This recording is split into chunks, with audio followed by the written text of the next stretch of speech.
Peace be upon you.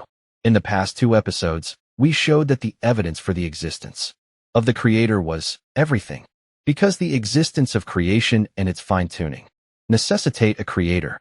We also showed that this is conclusive proof for anyone of sound heart and mind, and that our arguments to address misconceptions are not part of the evidence. Therefore, if you felt that the arguments were overly complicated, it is because of the difficulty in explaining the glaringly obvious to those who argue about necessary axioms, not because proving the existence of Allah is a complex process. The skeptic may say, you are deducing the Creator's existence from the existence of creatures and their perfected design. Let's put aside the perfect design for now. Why do you assume that the existence of life forms requires a Creator? This assumption is not based on evidence. It is true that we don't know the reason why life originated on Earth, but science may reveal the cause in the future.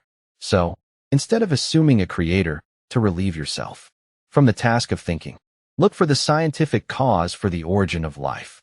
We reply, okay, we'll postpone the discussion on fine-tuning and how such intricate order necessitates an all-knowing, capable, and wise doer.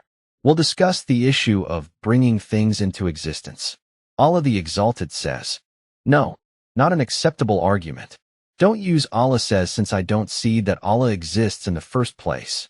I am merely using the argument contained in Allah's words. I know you won't acknowledge the phrase Allah says, so leave the belief to me and just discuss the rational argument in what I believe to be Allah's word. Agreed. Agreed. Allah says, what can be translated as, or were they created by nothing, or were they their own creators? Quran 52:35. Or did they create the heavens and the earth? No, they have no certainty. Quran 52:36. Or were they created, you, man? What created you? What made you exist after you weren't there? What are the proposed possibilities? 1. That you were created by nothing. 2. That you created yourself. 3. That someone created you. The first 2 possibilities are clearly invalid, because nothing begets nothing, and you, the human being, after you came into existence, are not able to increase your lifetime or prevent your aging and death by a single day, even with your fully developed body and mind. So how could you have initially created yourself from nothing? So, we are left with the third option, that you came into existence by an external cause. You'll say, I came into existence from my father's sperm and my mother's ovum. Very well. This cause, in turn, who caused it? You will say, you will end up with Adam whom Allah created, whereas I will say it's a cell that evolved, and we will not agree. No. Hold on. Whatever the explanation is for the emergence of the human race, in the end, the chain of causality must stop at a certain point. Even though we may differ over what this particular point is, this limit must exist, i.e. the starting point. The causes cannot regress infinitely. This is impossible. Why is an infinite regress impossible? I do not accept this statement. This is your problem. You don't acknowledge necessary truths, which require no proof. Infinite regress is impossible because it means that, ultimately, nothing happens. How is that? Why does infinite regress lead to nothing? I'll give you an example to explain why it is impossible. Imagine that we have a prisoner ordered to be released, and the soldier who guards this prisoner says, I will not release him until my commander gives the order. And his commander says, I cannot give that order until my commander orders it. And the commander of the commander says the same, ad infinitum. This prisoner will never be released. If we find that, in fact, he was released, we can be certain that the chain of command stopped at a certain point, with someone who gave the order for the release without waiting for an order from someone else. Similarly, if you see a row of dominoes tumbling before you, and you know that a domino cannot fall until the one before it falls, then you are certain that someone tipped over the first domino. You cannot say that there was no starting cause to trigger this domino effect.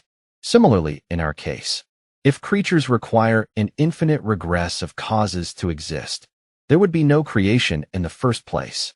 But there are creatures, which proves that the causal chain had a starting point, a first cause, that requires no prior cause to exist. This first cause's existence is or isn't preceded by his non-existence. If his existence was preceded by his non-existence, Then he required a cause to bring him into existence. But we just proved the first cause has no prior cause. So, this first cause is not preceded by his non-existence, but is eternal with no beginning. Autonomous, not requiring any cause to exist. Let's go back to the Quranic signs. Or were they created by nothing? Or were they their own creators? Or did they create the heavens and the earth? Rather, they have no certainty. QTM 52:35-36. What applies to you, the human being, applies to the universe and the earth. Mankind didn't bring them into existence after they did not exist. Nor did they create themselves, nor were they created by nothing. They all needed a creator.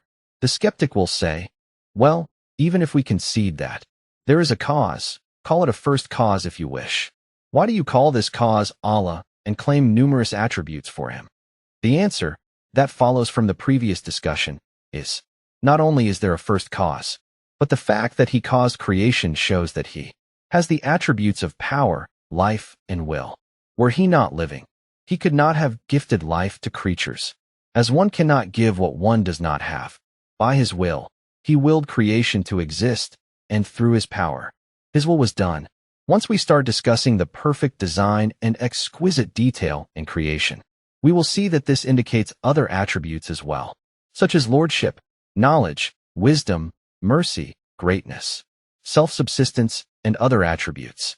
Simply put, this creator, with these attributes, in the Islamic system, is called Allah. Therefore, the belief in the existence of Allah is not merely an emotional submissive issue, but an evidential, deductive, and rational issue, as well as an innate truth as we have shown in previous episodes. On the innate proof for Allah's existence. Our belief in the existence of Allah comes from deriving indisputable knowledge from necessary axioms. We never say, we don't know what created the universe, so let's just assume that Allah exists to resolve the issue. No, rather, we say that it is a necessary logical deduction that the universe must have an eternal creator with certain attributes who has no creator. Likewise, we do not say that we found the chain of causes going to infinity and wanted to put an end to it. So we assumed the existence of Allah to relieve ourselves from the effort of thinking. No, our deduction is based on the impossibility of infinite regress in causes, because its necessary result is the absence of existence, which contradicts observation and mind. When an atheist says, science may reveal the cause of life in the future, we say, no matter what science discovers, it will never show that nothing created life, or that life created itself, or that the cause of life is a sequence of events trailing back into perpetuity. Science does not reveal what contradicts mental axioms, because the invalidation of mental axioms basically leads to the abolition of science, as we demonstrated in episode 5. In the next episode, we will answer the question, if Allah created the creation, then who created Allah? Peace and mercy of Allah be upon you.